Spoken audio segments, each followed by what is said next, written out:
And so castles were statements both about the military reality of samurai life, but also a statement about something of the cultural pretensions of the samurai. Uh, just as important as new recruiting tactics and increasingly evolving fortifications were to Japanese warfare during this period, firearms certainly were, well, certainly just as important, perhaps maybe more important. Basically, the gun was one of the main elements that helped end the Warring States period and unify Japan once again under a single government. I do not think that is an overstatement in this case. The gun was unknown in Japan until, I'm sorry, that says 1543. That's incorrect. 1542, I believe, is the correct date. When a Portuguese ship had drifted off course and had put in at the southern, the very southern island of Tanegashima, off the southern coast of Kyushu. And these Portuguese were carrying some interesting stuff. They were carrying, of course, guns. The Lord of Tanegashima saw this, was very, very impressed, saw a demonstration of this kind of weapon, was very impressed, and immediately purchased several examples of these then that his smiths then set to copying and did so very successfully. Guns coming into Japan as they did in the middle of a period of very intense fighting basically sold like hotcakes. Manufacture of firearms in Japan as well took off by leaps and bounds.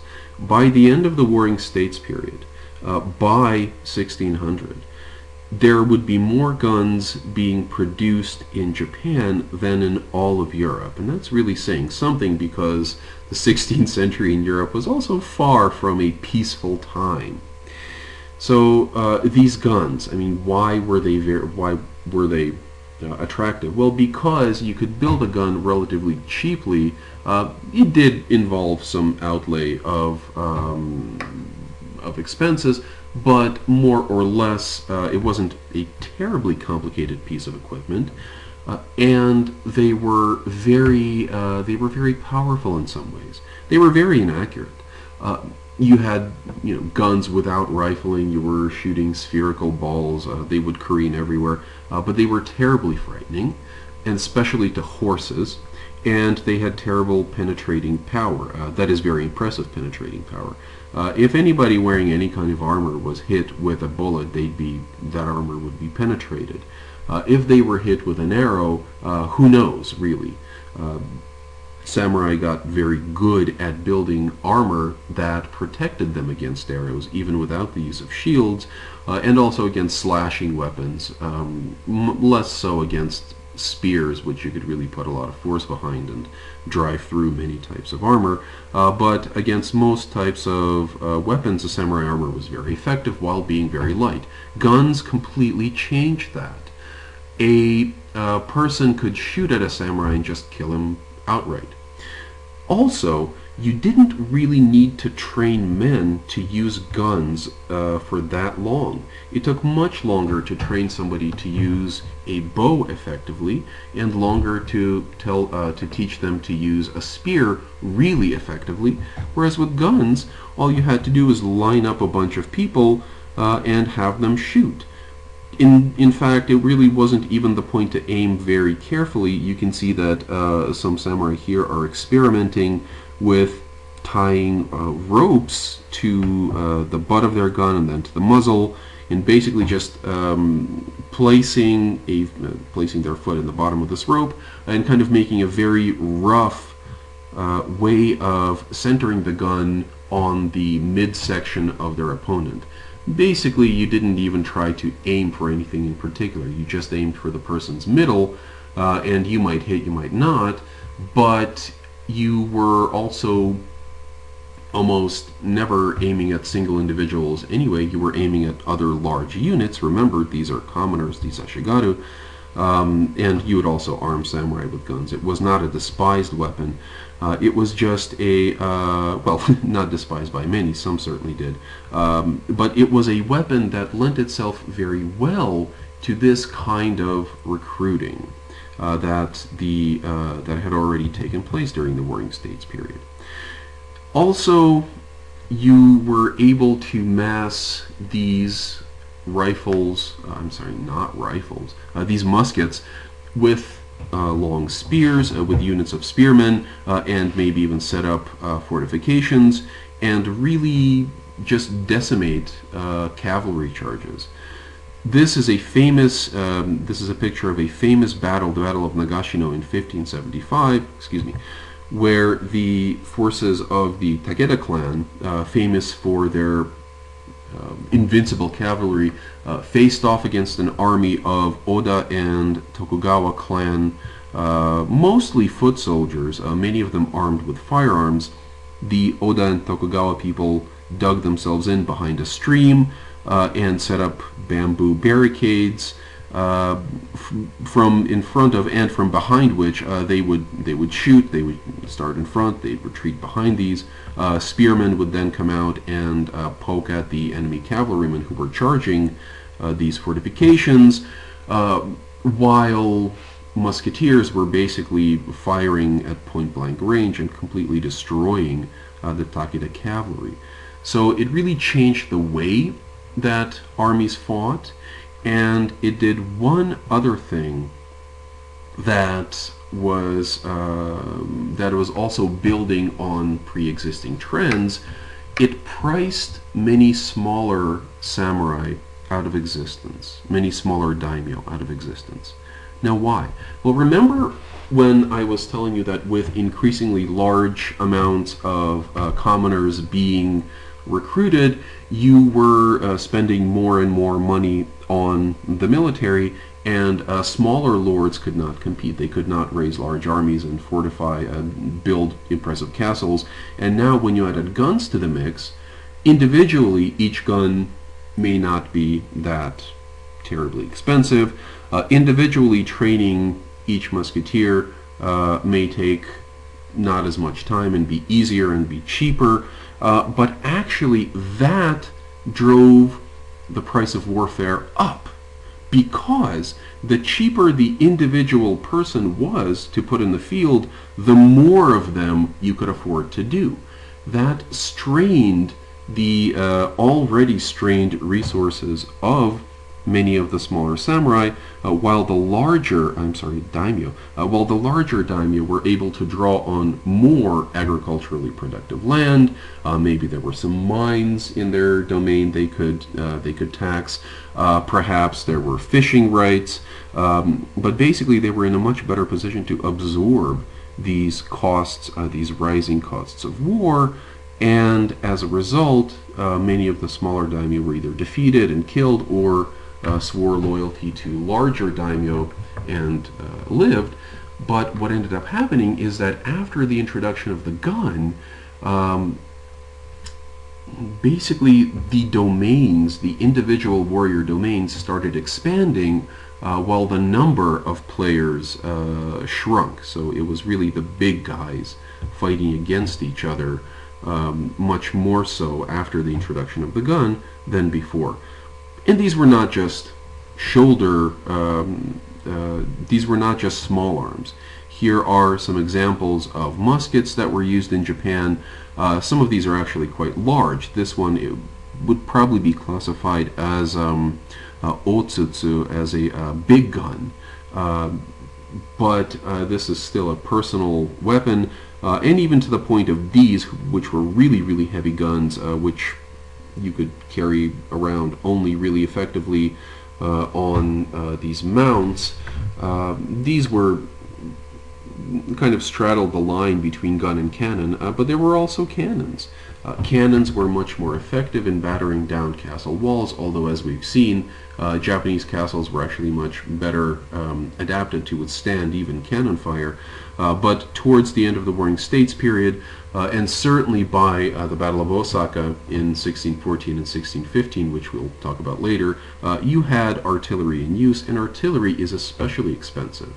And that also helped to price some daimyo straight out of existence. So really, when I say the gun was one of the decisive factors in the unification of Japan, I really think I have a good reason for saying so. It's just economics on one very one can think of it as basically an economic problem. Naval warfare as well was certainly an area of human endeavor that the samurai of the Warring States period really made themselves out to be as good at as possible. An awkward way of saying, if you didn't have a navy and you wanted to be a large respected samurai clan, you really didn't have a prayer. If you had any coastline at all, and there were some inland domains, but basically if you had a port, if you had fishing craft, odds are you'd also be throwing up warships.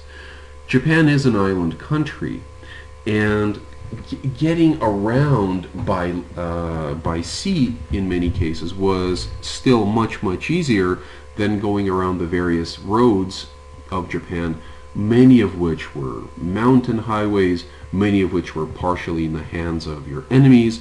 But if you had a ship, you could send soldiers every which way, and you could certainly send cargo every which way.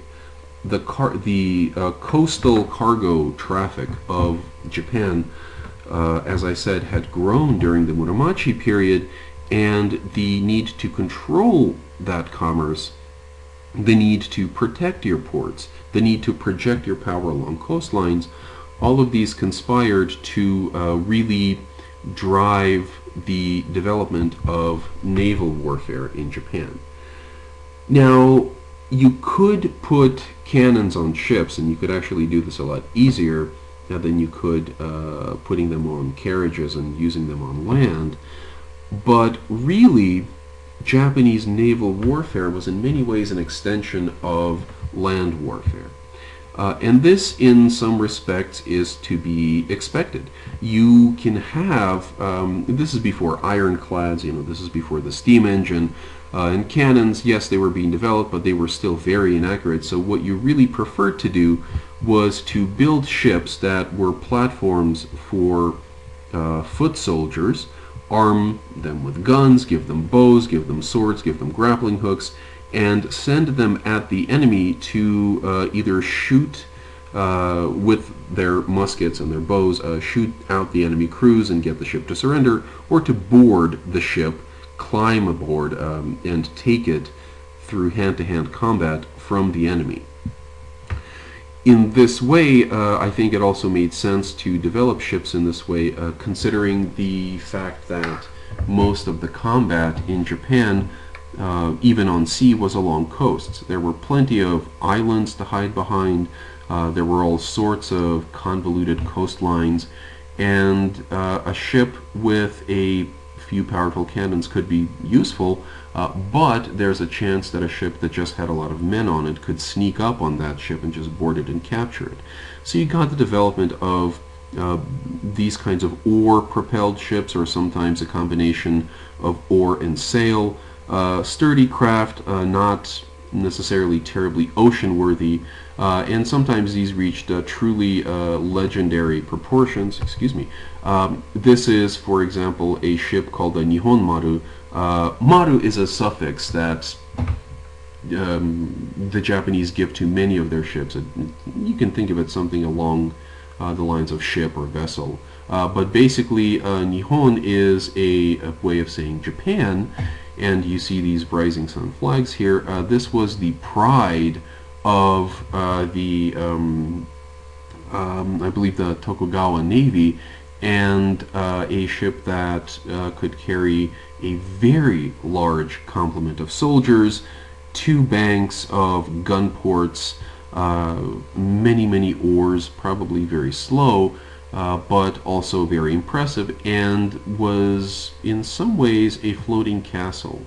And you can think of Japanese naval warfare as basically a bunch of small, medium, and large size fortresses, all trying to maneuver around each other, board each other, shoot each other, and basically take each other as prizes. And you could do that if you, or you wanted to do that if you could, rather than just to destroy a ship, which put an enemy ship out of action, but really wasn't terribly useful for you in some respects anyway.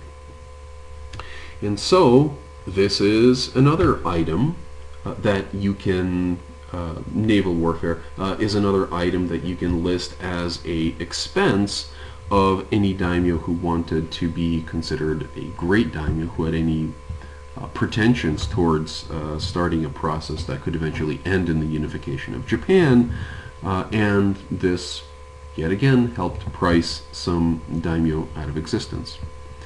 This is the what many scholars, including myself, refer to as the Gunpowder Revolution. Basically, the more your army changes, the more your recruiting tactics change, the more your politics change, the more your economy changes. Overall, the price of warfare goes up, and the smaller daimyo lose out to the bigger daimyo. And this is not just a transformation that we see in Japan. At this time in Europe, we see very similar things going on.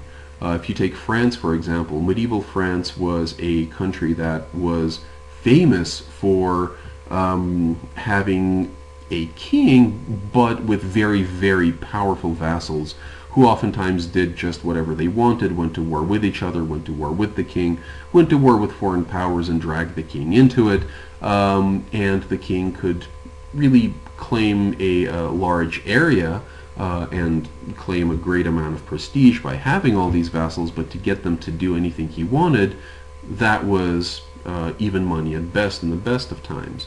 With guns, the royal armies slowly grow.